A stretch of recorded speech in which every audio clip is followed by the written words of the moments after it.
Demikian dijelaskan oleh Al-Ghazali. Hadis berikutnya min masailil iftar, termasuk masalah-masalah buka puasa. Al-hadithul hadi wal 20, hadis 21, an Salman bin Amir ad-Dabbi, ini saya tambahkan Dabbi baru saja ini. Anna an-nabiy sallallahu alaihi wasallam qala, "Idza aftara ahadukum falyuftir ala tamrin fa innahu barakatun." فإن لم يجد تمرا فالماء فإنه طهور رواه الترمذي وقال الألباني ضعيف والصحيح من فعله صلى الله عليه وسلم. Nabi sallallahu alaihi wasallam bersabda, apabila berbuka salah satu kalian, maksudnya apabila hendak berbuka, falyuftir, maka hendaklah dia berbuka ala tamrin, dengan kurma. Jadi ala maksudnya bi, ya, bitamrin, dia berbuka dengan kurma, dimulai dengan kurma. Kenapa? Karena sesungguhnya kurma itu adalah barokah. Apabila dia tidak mendapati kurma, maka air, maksudnya air putih, atau disebut oleh orang Arab ma'ul qarah. Ma'ul qarah itu air putih yang belum dicampur dengan apapun juga, ya. Maka termasuk ini adalah ma'ul qarah. Ini air putih. Ini yang digunakan untuk awal buka puasa. Kenapa? Fa innahu tahur. Karena air putih itu bersifat mensucikan. Hadis riwayat Tirmidzi. Kata Syekh Albani, hadis ini dhaif. Yang sahih adalah dari perbuatan Nabi sallallahu alaihi wasallam. Jadi menurut Syekh Albani, hadis ini kan diriwayatkan dua macam, ya. Ada berupa sabda Nabi, ada berupa perbuatan Nabi. Nah, kata Syekh Albani, yang sahih adalah yang berupa perbuatan Nabi. Bahwasanya Nabi itu kalau berbuka puasa memulainya dengan kurma. Kalau tidak ada kurma, maka beliau memulainya dengan air putih sebagai gantinya. Dari hadis ini kita ambil faedah bahwasanya orang yang buka puasa hendaklah dia memulai buka puasanya dengan kurma. Berbeda dengan sahur, ya. Kalau sahur itu kita disuruh makan kurma bebas. Tidak ada aturan dari Nabi apakah kurmanya di awal, apakah kurmanya di tengah, atau kurmanya di akhir. Yang penting sahur kita makan kurma. Tapi untuk buka puasa ini diatur oleh Nabi SAW, yaitu kurmanya adalah sebelum makan. Kalau orang-orang Indonesia mengatakan gedang digeget bubar madang, ini terbalik, ya, bukan bubar madang, digeget sebelum madang, ya. Jadi pisang itu dimakan sebelum makan nasi.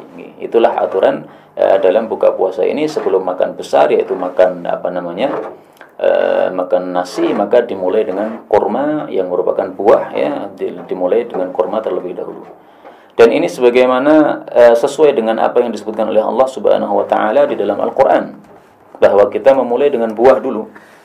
Pada surah Al-Waqiah ayat 19, ayat 20 dan 21, Allah mengatakan wa fakihatin mimma yatakhayyarun wa lahmi tayrin mimma yashtahun. Dan buah-buahan dari apa yang mereka pilih, dan daging burung dari apa yang mereka inginkan. Nah, daging burung ini makan besar, buah-buahan ini makan kecil sebagai pendahulunya. Maka urutannya buah dulu baru makan besar.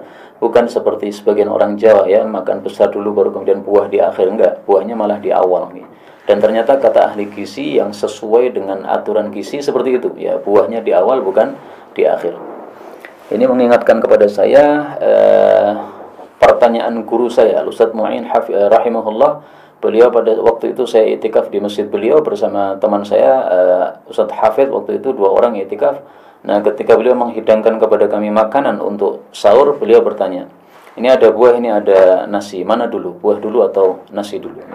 Maka saya mengatakan wallahu a'lam, saya enggak tahu ilmunya waktu itu. Maka beliau membacakan ayat ini, wa faqihatin mimma yatakhayyarun wa lahmi tayrin mimma yashtahun. Kemudian beliau makan buah, kami pun makan buah bersama beliau rahimahullahu taala.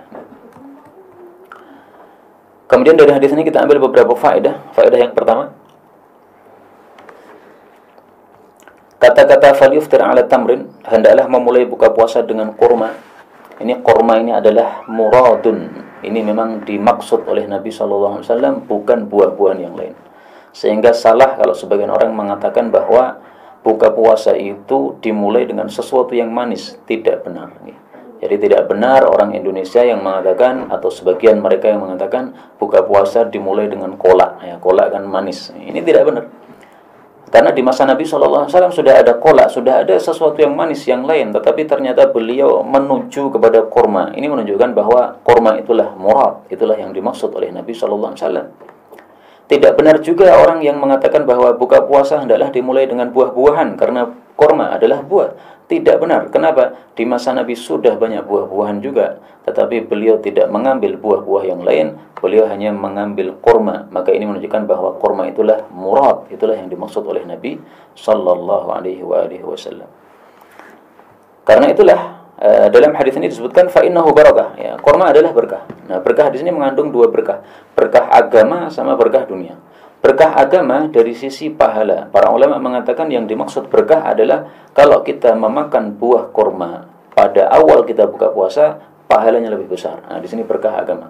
Yang kedua adalah berkah dunia, yaitu menurut ahli gizi bahwasanya ketika perut sedang kosong begini, dimasuki kurma pertama kali, maka ini lebih bermanfaat, lebih besar manfaatnya. Manfaat yang terkandung dalam kurma itu akan lebih terserap oleh tubuh kita apabila kita makan dalam kondisi perutnya kosong tadi.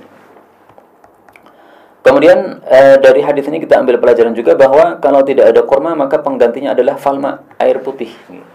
Jadi tidak benar bahwasannya, karena sebagian orang mengurutkan, kalau tidak ada kurma maka buah-buahan.